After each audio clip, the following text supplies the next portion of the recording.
Hi friends, आप देख रहे हैं फिल्मी खिचड़ी। मैं हूं रूना आशीष और चलिए हम बात करने वाले हैं SS2 के उस पार्ट की जो अब मैं सारे इमोशनल पॉइंट्स जो हुए थे वो लेकर आ गई हूं। और उसके मामले में डिस्कशन करना पहले भी रह गया था क्योंकि दूसरी स्टोरी आ गई थी। वो स्टोरी दिखाना ज्यादा जरूरी हो गई थी जिसमें बताया था कि क्यों ऐसा हुआ कि सोनी टीवी वालों ने सारे ही पवन अरुणिता SS2 के फैंस का दिल दुखा दिया। बट चलिए वो मतलब गलत बात है, इसका जवाब देना पड़ेगा। मैं जब मिलूंगी तो उनसे पूछ लूंगी कि ऐसा नहीं करना चाहिए था यार, थोड़ा सा टाइमिंग आगे पीछे कर देते यार, चल जाता है इतना।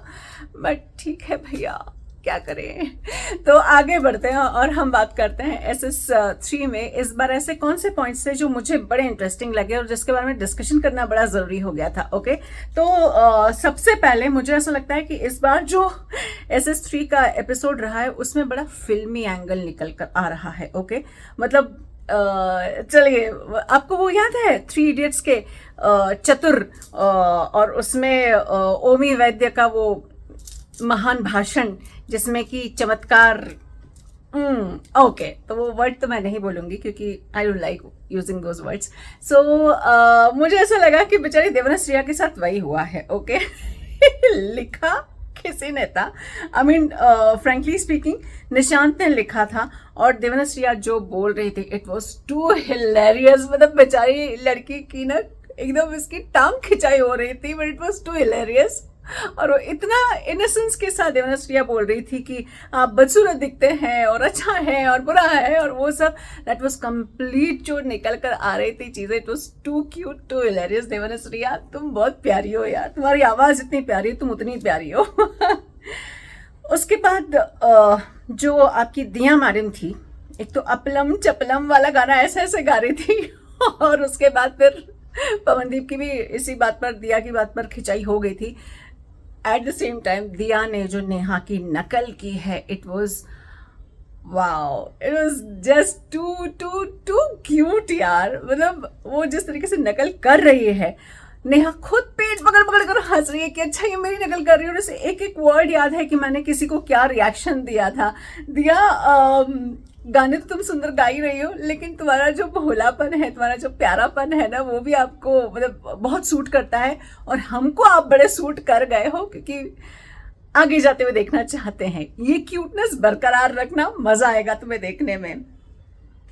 और एट द सेम टाइम पवन को भी जब हर्ष ऐसा छेड़ रहे थे ना कि अच्छा तुम्हारी कमर यहाँ है क्या, तो क्या जवाब दिया है पवन ने। ओके, पवन बोले कि हाँ ये सब ना करना पड़े इसके लिए मैं वाद्य मतलब गिटार विटार उठा लेता हूँ और बजाना शुरू कर देता हूँ ताकि इस पचड़े में ही ना पड़ूंगी, डांस करना पड़े। We understand Pawan. डांस वाला जो तुम्हारा डिपार्टमेंट है वो छुट्टी पर जा चुका है, लेकिन कोई बात नहीं, तुम सिंगर हो, तुम वादक हो, वो डिपार्टमेंट फुल फ्लेजेडली काम कर रहा है, तो it's okay, we don't mind it.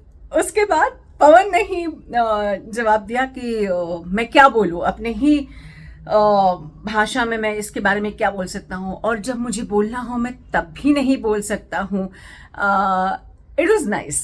Pawandeep ने जो अपने शिष्य के लिए कहा, इट वॉज रियली नाइस। मतलब उसने बोल दिया कि भैया ज्यादा बोलते बनता है नहीं, ज्यादा टांग खिंचाई मेरी करना मत, जो हूं जैसा हूं ऐसा ही हूं और बोल तो नहीं पाऊंगा। एक चीज जो मुझे लगता है बेशरम रंग को लेकर, जब खुशी गा रही थी, सच बोलूं बेशरम रंग वाला गाना जो है, जो मैं कभी कभी कभी अपने प्लेलिस्ट में नहीं रखने वाली। गाने में गड़बड़ नहीं है, गाना अच्छे से गाया है, म्यूजिक कंपोज भी अच्छे से किया गया है, लेकिन मुझे इसके ना हाव भाव नहीं अच्छे लगते हैं। जो कोरियोग्राफी की गई है ना, वो मुझे नॉट सो अप्रोप्रिएट लगती है। मतलब मैं एज अ मदर उसको अपनी बेटियों के साथ बैठकर देखूं, मुझे नहीं लगता है। बेशरम रंग, मैं I am not a very big fan of this song, मैं इतना बोल सकती हूँ।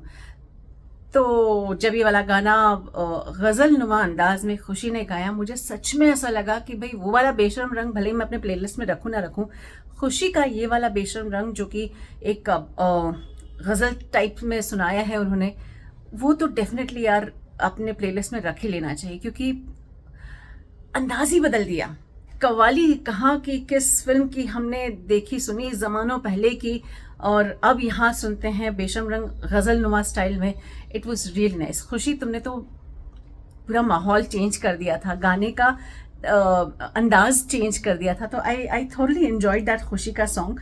And at the same time Danish ने एक बात कही कि मैं बहुत ज़्यादा कुछ नहीं कह पाऊँगा, कमर में दर्द है तो मैं बात नहीं कर पाऊँगा। और ये बात ना मुझे थोड़ी सी बुरी लग रही थी, क्योंकि दानिश को हमने कैसे देखा है, हमेशा कूदते फानते हाई पिच पे और फुल मस्ती में। लेकिन जहाँ तक मुझे मालूम पड़ा है कि उन्हें शायद साइटिका का प्रॉब्लम हुआ है। और ऐसे में यार दानिश, तुम ना ऐसे अच्छे नहीं लगते हो। तुम मस्ती करते हुए, झूमते गाते, सलमान की टांग खींचते हुए बहुत अच्छे लगते हो।